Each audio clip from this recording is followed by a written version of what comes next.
So there's the overview that I've created. So I'm just going to run through, and I just have a lot of posters on, just to give a kind of idea about the variety and depth of Canadian horror cinema that people may not know about. So the very first, as you see, and I just mentioned in my introduction there, The Mask was the very first Canadian horror movie down there at the end. It wasn't actually made until 1961, which is obviously extremely late for. Other countries were almost all making horror films by this time. The reason why Canada didn't really get into the game until then was that Hollywood pretty much owned all the filmmaking and distribution in North America, and we had a hard time getting our films out there. And then the major producer in Canada before the 50s was the National Film Board. They were created after World War I to create like wartime propaganda and documentaries of social interest, and that kind of became Canada's training ground for filmmakers. So all these guys who were working there for creating shorts that were basically, they would play before Hollywood films would play in the theaters, or sometimes they would have little kind of road shows where they go town to town and set up little screening rooms and show the NFB films. All the guys that got their start, or several of the guys who got their start there, kind of thought, we'd really like to create our own feature films, just like Hollywood. So there was a small contingent of directors and some theater owners that in the 1950s started making a lot of kind of noise, really thinking, we can do this. The studio's grip on distribution had loosened thanks to some lawsuits. Charging them with being a monopoly. So one of the first, there was a film called they kind of started making some like juvenile delinquency movies. A Dangerous Age was kind of one of the first ones that's almost completely lost today. There was one called The Ivy League Killers. There was a Western called The Hired Gun. None of these films, the people that made these films, they just couldn't get them shown. So Canadians have always been able to make movies. We just can't, it's hard for us to get them in front of audiences, even today. And that's exactly what happened. Some of the guys were so frustrated after those initial experiences that they completely dropped out. And then in 1959, there was a movie called Bloody Brood, which was not a horror film, but kind of a gangster movie with Peter Falk, made by a guy named Julian Rothman. And his idea was, if I can make a good movie and sell it to a Hollywood studio, and it's successful, that'll open the floodgates, and we can start production here and just make movies, sell them to the States. Unfortunately, The Bloody Brood was not picked up by a major studio. It was picked up by Allied Artists, which is one of the old Poverty Row studios. And so that failed, and he decided, well, I've got to make another film, but I'm going to make it even more as commercial as I possibly can. So that's why he came up with The Mask in 1961, which was partially shot in 3D, even though that 3D had almost died by that point. Nobody was really making 3D films in 1961. It was 55, 56 that it kind of ended.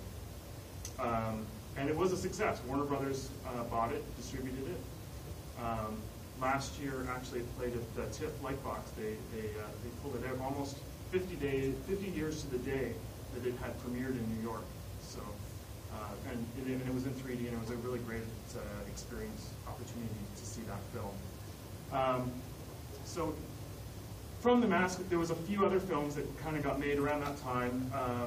The Vulture is a co-production, UK co-production about a scientist who turns into a bird. Is that right? Yes, knows that one.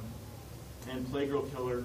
I'm sure some of you are familiar with Blood Feast in 2000, Maniacs. William Kerwin, who stars in both. He also stars in Playgirl Killer as kind of an artist who starts murdering women. Shot in Montreal. It's a nice, fun little kind of campy film. The other main thing that happened around this time was the CFDC started in 1967. Canadian Film Development Corporation was basically this $10 million loan fund created by the government to help kickstart the industry. So they were supposed to be kind of like a bank. You would go in, take money, take money for your production, make your movie, make all your money back and give them the money. Unfortunately, it didn't really work like that. It ended up depleting the $10 million fund all the time. Government would just have to kick more and more money in. But regardless, it did start kickstarting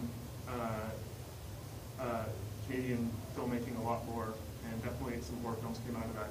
Frankenstein on Campus is a very obscure film, but it was the very first Canadian horror film made with CFDC money.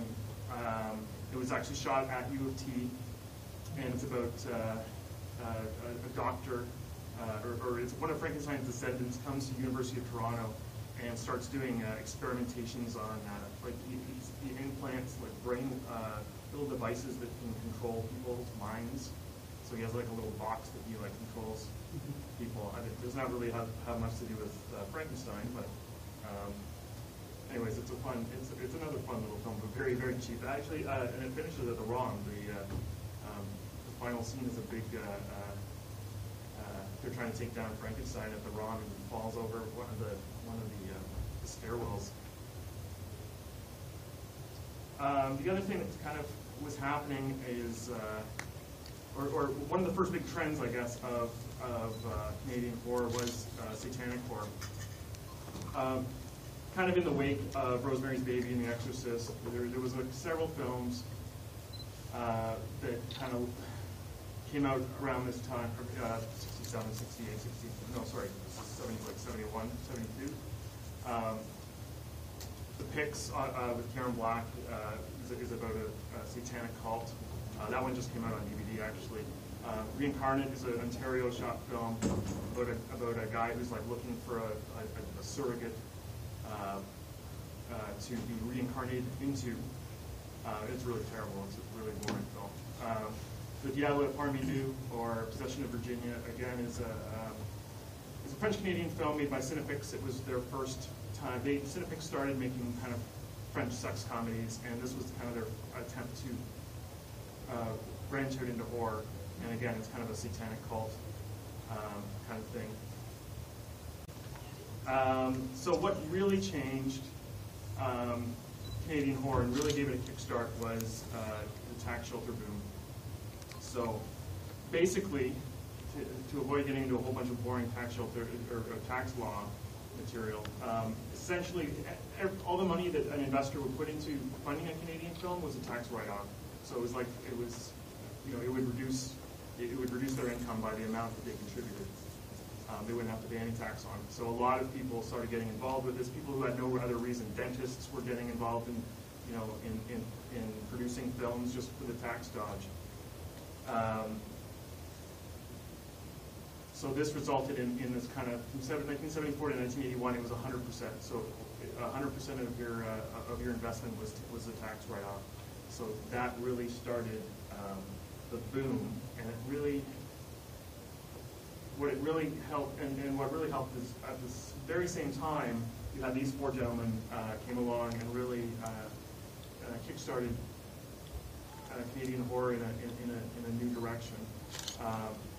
Bob Clark was the first one. Bob Clark was actually from Florida, made a film called Children Shouldn't Play with Dead Things, and which was distributed up in Canada. And these guys from Ontario, Quadrant Films, saw the film, really liked it, wanted to invest in his film. So his next film, Death Dream, was all funded with Canadian money, shot in Florida.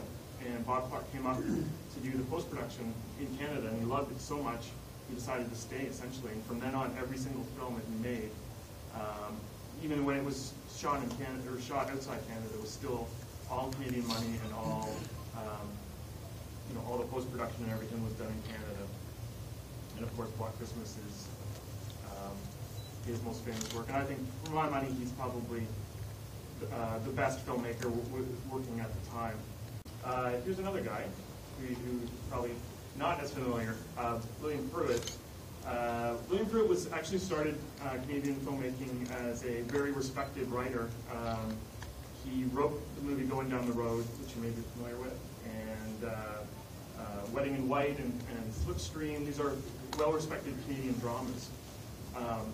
Then he made a film called Death Weekend in the 70s. He got involved with Cinepix, which was the upstart Quebec company.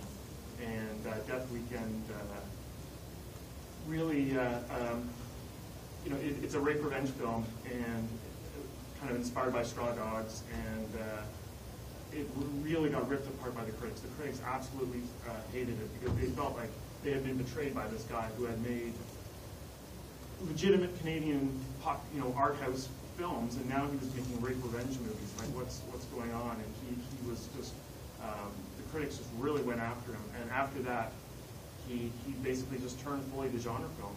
And he's made, he worked all throughout the 70s and 80s making more and more genre films. Great stuff like Funeral Home, which is kind of a slasher.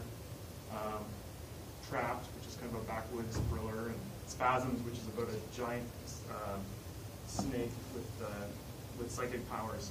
I don't think I have my slide up, but one of the other guys was Ivan Reitman before, who of course made Cannibal Girls, which isn't a great Canadian horror film.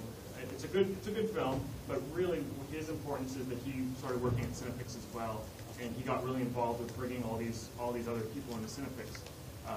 Working with Cronenberg, working with Pruitt, and as their producer, he really did play an important part in kind of molding this Canadian horror aesthetic. And of course, David Cronenberg, most popular and visible filmmaker at the time. He started as a student of U of T, and probably would have been going to U of T at the time that they were making Frankenstein on campus. So he was making shorts and kind of came to Cinepix just as the tax shelter started, and they eventually decided to. I think they originally wanted him to do sex comedies as well, and he convinced them to do a script for Shivers.